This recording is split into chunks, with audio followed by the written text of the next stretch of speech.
Hi, I'm Erik Voss, and it's here, guys! Game of Thrones Season 7 trailer, our first look at the new season. HBO is calling this trailer The Great War, and it has everything we love about battles, cavalry charges, cities being sacked, pirates, big maps. Now, there is so much in this trailer, and I'm gonna break it all down, frame by frame, everything you might have missed, with some theories and predictions for what we'll see over these 7 episodes. So let's get started.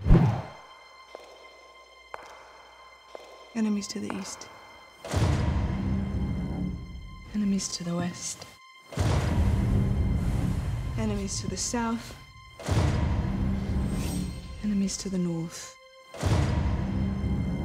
Okay, so the opening shots show Cersei in the Red Keep, and right away there's something interesting here. Cersei looks like she's wearing fur. King's Landing, remember, is normally pretty warm, so the fact that it's already sweater weather this far south suggests that she also must be feeling that winter is here, along with the threat that winter brings. Now, this first section of the trailer features Cersei listing her enemies closing in on her from all directions of the map. East, with Grey Worm and the Unsullied invading from Essos. West, Theon and Yara's Greyjoy ship from the Iron Islands. South, what looks like one of the sand snakes from Dorne sharpening a knife or a spear. And north, the little ninja north of the neck, Arya. By the way, it's interesting that the editing makes it so that the northern threat isn't, you know, the king in the north, or even scarier, the White Walkers. But I guess that while those may be bigger threats, neither of them hate Cersei as much as Arya does. So in a way, that kind of makes her deadlier. Now, each of these threats and directions play over shots of the stone map table at Dragonstone. Now, very similar to the opening title sequence of every Game of Thrones episode, the camera soars over this, starting at King's Landing, following the King's Road north past Duskendale along the Blackwater Bay, then through the Vale of Arryn, then to the Wall. And this is interesting because this battle map is actually being shown not from the point of view of the Queen who's currently plotting her defenses, but from the Queen trying to unseat her, Daenerys. This table was built by Daenerys' ancestor, Aegon the Conqueror, who conquered Westeros on the back of his 3 dragons, and that exact history is something that Daenerys is planning to repeat. And another thing, check out how the angle of this shot on the table frames the fireplace in the background with the top where the wall is on the map. Now, a few shots in this trailer later hint at a huge battle sequence that's set in the north, probably later on in the season, and in this shot, making the wall look like it's on fire could be foreshadowing that battle. And before we move on, the music of Game of Thrones is always awesome. Composer Ramin Djawadi is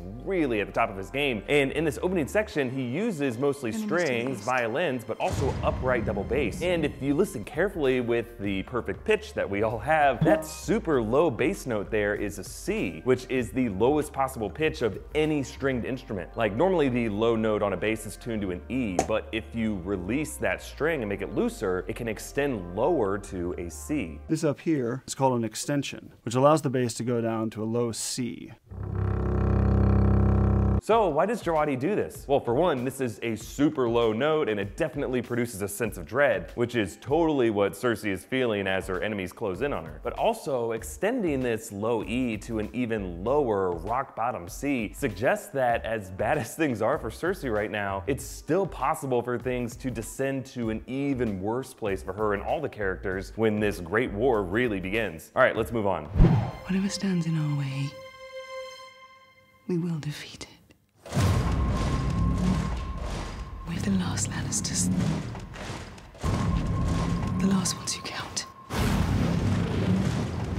Okay, so in this section we see that, like Daenerys, Queen Cersei has a big map of her own. She's converted the Red Keep courtyard into this big floor map like that Carmen Sandiego game show. Now, notice where Cersei is standing here. She's standing on the Twins. That's the location of the Lannisters' largest victory, the murder of Robb Stark at the Red Wedding, which ended the War of the Five Kings. But that area is also called the neck of Westeros, as if Cersei is stomping on the neck of the Seven Kingdoms, choking them with her terrible rule. Meanwhile, check out Jamie here. That sword he's carrying is Widow's Wail. That's Joffrey's old Valyrian steel sword, which Jaime's father Tywin created by melting down the Stark broadsword Ice into 2 smaller swords. Now, Jaime carrying the sword is significant for a few reasons. According to George R.R. Martin, when Joffrey died, Widow's Wail was sent back to Casterly Rock, location that actually shows up later in this trailer. So maybe this means that Jaime was at Casterly Rock for this battle, retrieved the sword, and now he's come back to report to Cersei what happened. Also, remember the other other Valyrian steel sword that was forged from ice was the one Tywin initially gave to Jamie, which he then gave to Brienne, called Oathkeeper. So considering Jamie and Brienne are of course the star-crossed lovers that we all want to see end up together, hopefully these twin Valyrian steel swords will lead the way to this reunion.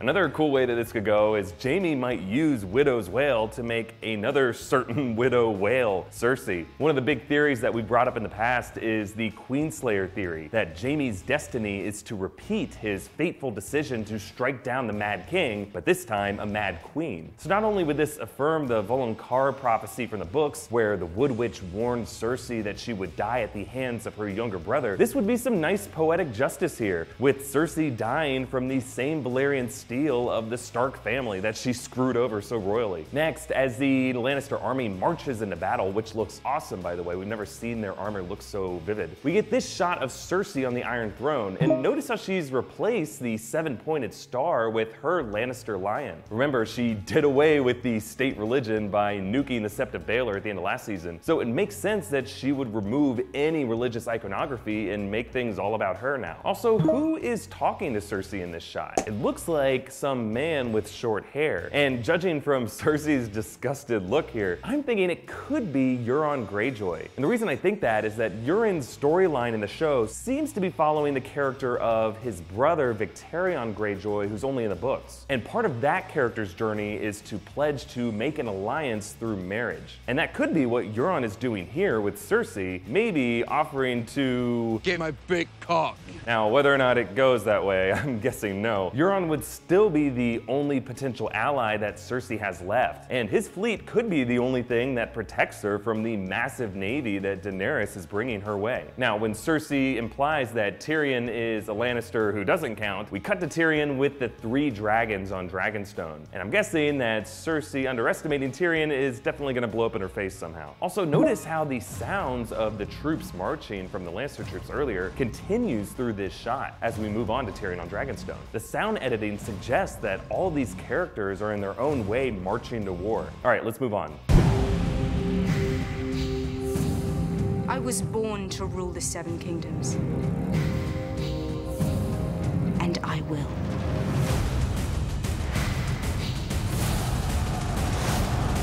Okay, so here we see Daenerys' long-awaited homecoming to her birthplace of Dragonstone. The gates open up and she sees her Targaryen family sigil, the dragon, on the window of the castle above. I also like how this shot focuses on her touching the shore, kind of like a warrior coming home from war and kissing the ground. This moment is Dany's first contact with Westerosi soil since she was a newborn. Also, notice how the music in this section changes. There's heavier percussion, and if you listen closely, it sounds like a voice is whispering the 3 syllables of Khaleesi. Ooh, do it again. It's almost as if, as Dany returns to her ancestral home, on her way to the Iron Throne, she's remembering her past leadership roles, one of them being Khaleesi, that led her to this point. Next up is one of the most interesting parts of this trailer, the Unsullied sacking a city with Lannister banners, and yeah, that's probably either Casterly Rock or the larger port city that it overlooks, Lannisport. That banner kind of looks like it's in an L shape. So this is a big deal. This is the ancestral home of the Lannister family, and we've never seen it on the show before. Like, Casterly Rock has always been talked about, but it's always been considered untouchable. Remember, Robb Stark planned to attack it right after the Red Wedding, but obviously he never got that chance. But now that Cersei has made enemies out of everyone in Westeros, her Lannister army has probably spread thin across the countryside defending her rule, which could have left her home city undefended. And now it looks like Daenerys can deliver on Robb Stark's old plan, deploying the Unsullied to strike right at the Lannisters' heart by taking their home. Also, this would have even wider implications. Remember, the source of the Lannisters' power is their reputation as the wealthiest family in Westeros. The Lannisters always pay their debts. But in the past, Tywin revealed that the family is secretly broke. The gold mines of Casterly Rock have all run dry years ago. And now that an outside force is sacking the city, that secret could become public knowledge, causing Lannister stock to plummet, doing further damage to Cersei's power and reputation. All right, let's move on. Your father and brothers are gone, yet here you stand. Last best hope against the coming storm.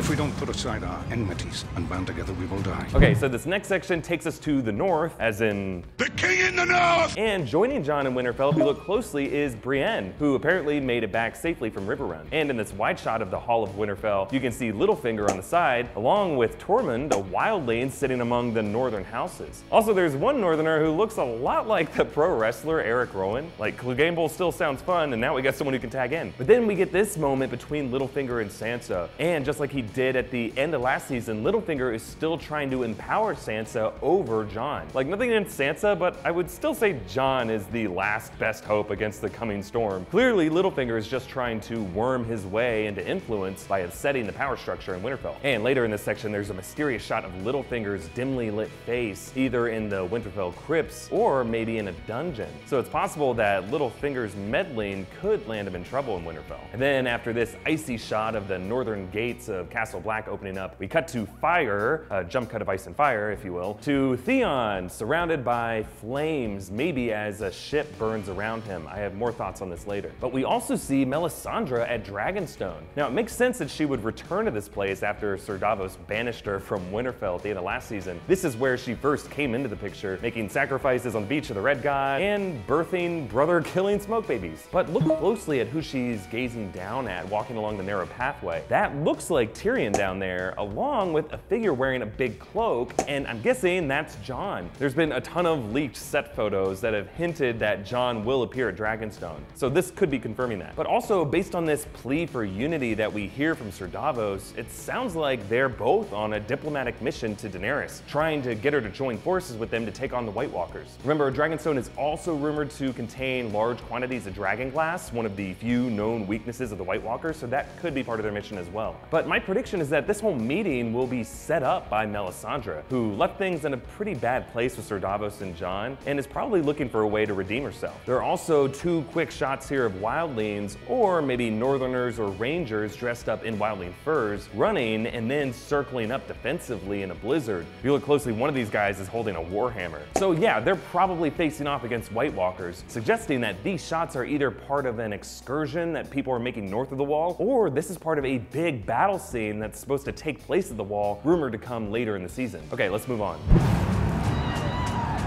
And then it doesn't matter whose skeleton sits on the Iron Throne.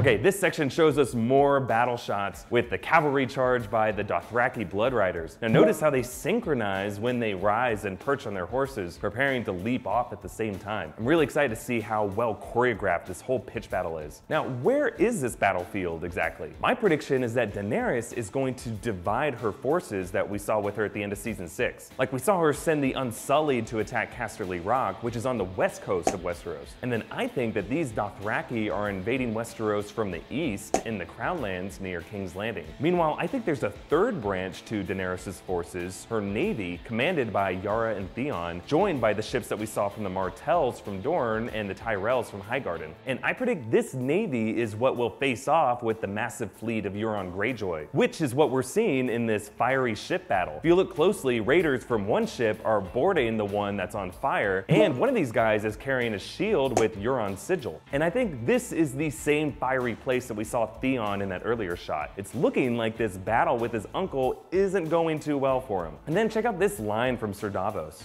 And then it doesn't matter whose skeleton sits on the Iron Throne. Now, based on the lighting on his face and the words that he's picking, this seems like something he's saying to Daenerys in the Dragonstone throne room. Now, the image of a skeleton on the Iron Throne, well, is super spooky for one, but it also connects to Daenerys' vision back in season 2, when the Red Keep was destroyed and covered in snow, an apocalyptic future where no one wins the Game of Thrones. So hopefully Davos' scare tactics here will remind Daenerys of this memory and the overall big picture. We also get this quick shot of the Mountain, now wearing new black Kingsguard armor. Now, ever since Cersei resurrected him and stole the throne in one swift move to become an evil emperor, I feel like her relationship with the Mountain is very parallel with the Emperor and Darth Vader in Star Wars. And yeah, this new shiny black helmet and armor definitely completes that picture. Now, there are two quick shots in the Winterfell crypts where Jon seems to shove Littlefinger against a wall. It actually kind of reminds me of the way Ned shoved Littlefinger against a wall in season 1. 1. Now, this is interesting because one of the big questions after season 6 was, now that we know that Jon Snow's parents are actually Lyanna Stark and Rhaegar Targaryen, how will Jon find this out? And what will happen when he does? And one possible answer that I brought up before is Littlefinger. Remember, back in season 5, there was a scene with Littlefinger and Sansa in this same spot in the Winterfell crypts at the grave of Lyanna Stark. And when Sansa said that Rhaegar kidnapped and raped Lyanna, Littlefinger went silent and gave this interesting expression as if he knew more to the story. So it's possible that Littlefinger is one of the few people in Westeros who knows the truth about Jon's parentage. Now, sure, he wasn't there at the Tower of Joy, but Littlefinger was there at the Tourney of Harrenhal, which is where Rhaegar first made a move on Lyanna, handing her a blue rose instead of his wife, Elia Martell. Ooh, scandal. And maybe through his network of informants, Littlefinger learned that Lyanna and Rhaegar's love was actually consensual, and when Ned Stark returned to Winterfell with a baby, Littlefinger was able to put 2 and 2 together. I always knew the Honorable Lord Stark could never father a bastard. So maybe Jon's outburst here is a reaction to Littlefinger telling him the truth. Like, either he thinks that Littlefinger's lying, "There's no Targaryen blood in my veins," or he's mad at Littlefinger for not telling him sooner, or he feels threatened that Littlefinger might use this information against him somehow. Like, if Jon isn't the son of Ned Stark, rather his sister Lyanna, that might kind of weaken his claim to the Lord of Winterfell and possibly the King of the North. Like, technically Sansa has a stronger claim, or Bran once people find out he's still alive. Or maybe none of this legitimacy stuff matters. Like, the guy did come back from the dead and win the Battle of the Bastards. That's a pretty strong claim. And before I move on to this final section, there's a quick shot of a crippled hand reaching out through a door. Now, at first, this opening looks like the one leading to the dungeon room that Cersei left Septa Unella in at the end of last season. But then look at these wounds on the arm. That looks a lot like grayscale. So I'm guessing that this is actually Ser Jorah Mormont, with his grayscale getting way worse. And maybe now he's forced into this quarantine dungeon. Okay, let's move on to this last part.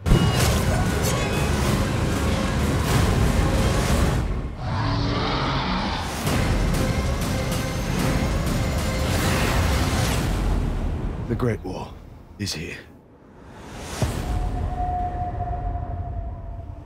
Wow, okay, lots of big stuff here, so let's break it all down. First, we're back at this Dothraki charge with a Blood Rider swinging his Arak, and that is a Lannister soldier there. So this huge pitch battle that we've been seeing shots of will be a showdown between the forces of Daenerys and Cersei, and I'm so pumped for this epic clash of queens. Also pretty pumped for this clash between these two, Yara and Ilaria, but they're not the only ones who are getting any action. There's also this shot of Grey Worm and Melisandre getting some too. And then there's this look of Jon and Tormund running for dear life with Jon and Wildling first, suggesting that he was one of those guys in those earlier shots, and this is all part of the same big sequence. We also see Daenerys using a piece from her map table to knock over the Lannister lion like a chess piece. And this shot reminds me of the way that Catelyn and Robb moved pieces around on their war board as they planned their assault on Casterly Rock. And again, I think this callback is intentional, and Daenerys intends to deliver on that same goal. And then after we see these two figures fall in the water, escaping what looks like dragonfire, we hear the roar of a dragon and the most epic shot of this trailer. Drogon, grown to the size of a freaking 747, soaring over the Dothraki charge. And I might just be seeing things, but look closely at Drogon's head here. There's a little bump behind it, and that could be a spike or part of his tail, but I think that's Daenerys back there. There was actually promo material from the show that showed Daenerys on Drogon's back. If so, it would be amazing to see Daenerys lead the charge into battle, which would actually be a callback to the way Jon Snow opened the charge into the epic battle from last season, the Battle of the Bastards. Really, I cannot wait for this season to come back in July, but in the meantime, here's some lingering questions about this trailer and what we know about season 7. One, is Daenerys doing the right thing by attacking the Lannisters as much as we're dying to see her do so, instead of turning her sights north on the White Walkers? Like, I'm curious to see if that ambition to reclaim the Iron Throne at all costs will come back to haunt her in any way. And two, was there any character that you wanted to see more of in this trailer? Like, I know, it's obviously Sam and Gilly. Like, hopefully 4 of the 7 episodes this season will just be them talking about their baby. Really, I'm curious to see what Arya's next move is. Like, obviously she's headed to Winterfell, her home, but will she complete her revenge list? And will she reunite with Nymeria? We'll see. Okay, that is everything I noticed in this trailer. We're gonna start talking about Game of Thrones a lot more on this channel, so keep an eye out for more Game of Thrones theories and breakdowns, maybe some new Game of Thrones related animated shows with some special guests. And let me know what you think in the comments, and if you like this video, please hit like and subscribe to New Rockstars. You can also contribute to us on Patreon. Thanks so much to all of our current patrons. You guys are great, especially Wilhelmina Ebbesen. You can hit me up on Twitter at EA Voss with any thoughts you have about Game of Thrones, or follow New Rockstars on Twitter at New Rockstars for updates on our videos. All right, thanks for watching. Bye.